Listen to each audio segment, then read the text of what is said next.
सुप्रभात बच्चों, कैसे हैं आप सभी।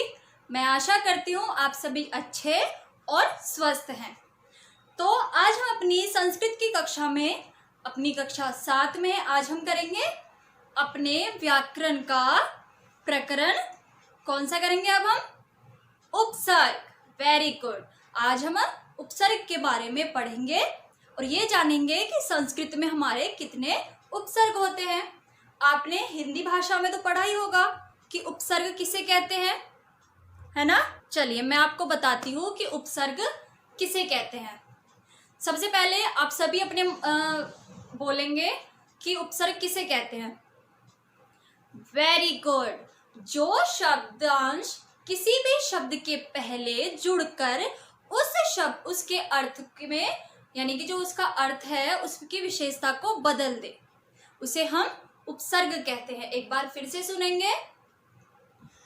जो शब्दांश किसी भी शब्द के पहले जुड़कर उसके अर्थ की विशेषता को बदल देता है उसे हम उपसर्ग कहते हैं। जैसे अब हम एग्जाम्पल लें, उपदेश यानी कि शिक्षा देना, है ना। तो उपदेश, यहाँ पर शब्द के पहले क्या लगा हमारे शब्द के पहले लगा यहाँ पर उपदेश। तो किसने? उपसर्ग ने शब्द के आगे लगकर उस शब्द की विशेषता को बदल दिया। तो ये हमारा क्या कहलाया? ये हमारा कहलाया उपदेश। हम संस्कृत में 22 उपसर्गों के बारे में पढ़ेंगे। मैंने आपको पिछली कक्षा 6 में भी आपको मैंने पढ़ाए थे उपसर्ग। तो हमने क्या पढ़े थे कि संस्कृत में 22 उपसर्ग होते हैं। वो कौन कौन से होते हैं वो हम आपकी बुक के माध्यम से पढ़ेंगे, है ना।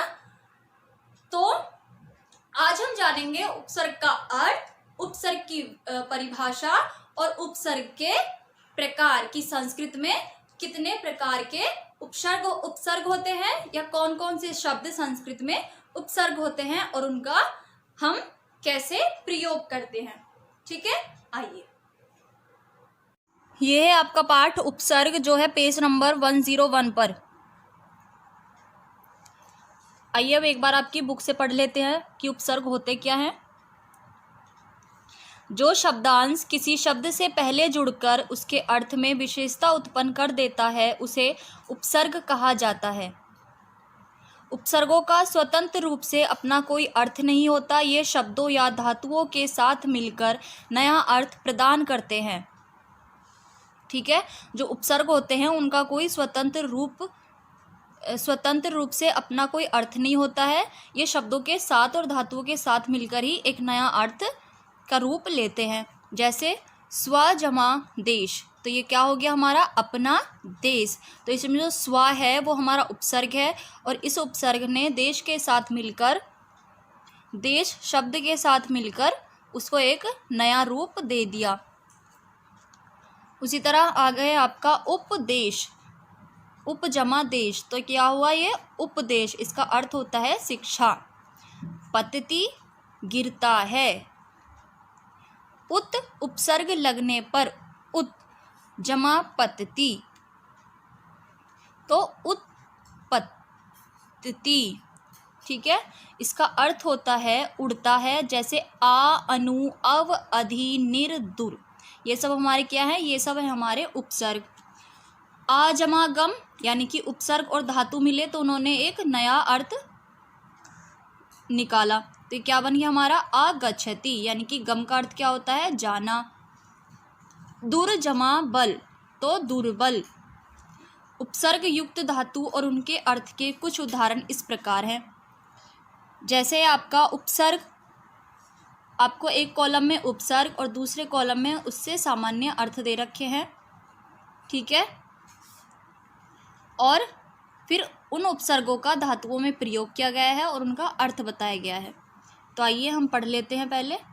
प्र, इसका अर्थ होता है अधिकता। इसे हम धातु के साथ, उपसर्ग के साथ धातु मिलाएंगे तो प्र जमा वद, तो प्रवदति, क्योंकि वद का अर्थ होता है बोलना, तो खूब बोलता है। परा, परा का अर्थ होता है विपरीत।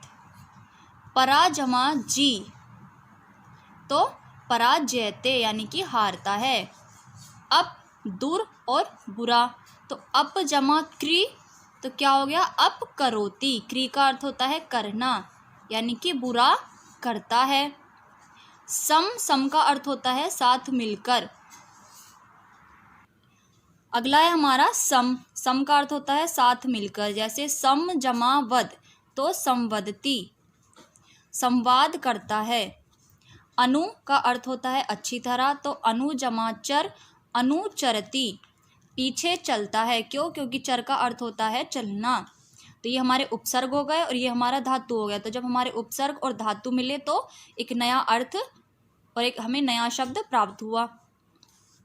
अब का अर्थ होता है पीछे, अव जमा त्रि तो ये क्या हो गया, अवतरती यानी कि नीचे उतरता है। हमारा निर, इसका अर्थ होता है नीचे या गहरा। निर्जमा गम निर्गच्छति यानी कि निकलता है। निस बाहर आना, निस जमा स्र तो क्या बना, निससरती तो बाहर निकलता है। दुस बिना या बाहर, दुस जमा चर तो दुष्चरती बुरा आचरण करता है। दूर का अर्थ होता है कठिन और बुरा। दुस जमा गम तो दुर्गच्छति बुरी हालात में होता है, इसका अर्थ होता है ये। वी का अर्थ होता है बुरा। वी जमा स्मर तो विस्मृति भूल जाता है।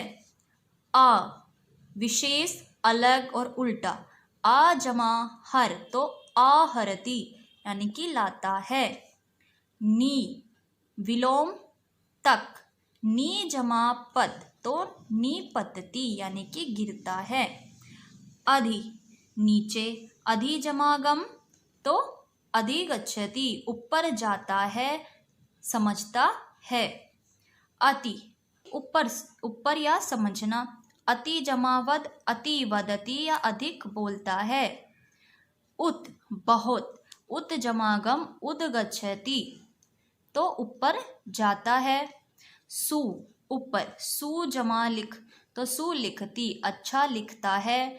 अभी यानी कि अच्छा, अभी जमागम अभिगच्छति चारों ओर जाता है।